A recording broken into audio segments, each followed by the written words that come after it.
So for location gross throughput, when we look at throughput, essentially the amount of product moving through facilities, about 60% of respondents expect an increase this year, averaging 20%.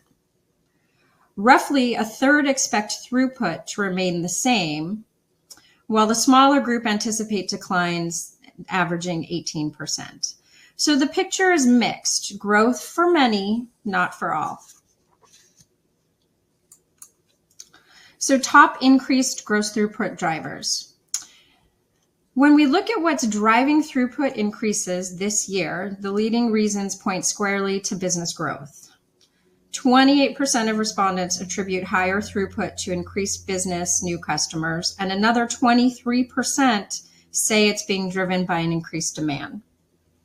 Beyond that, 14% point to sales trends or forecasts, and others cite expanded product offerings or expanded operations and added lines.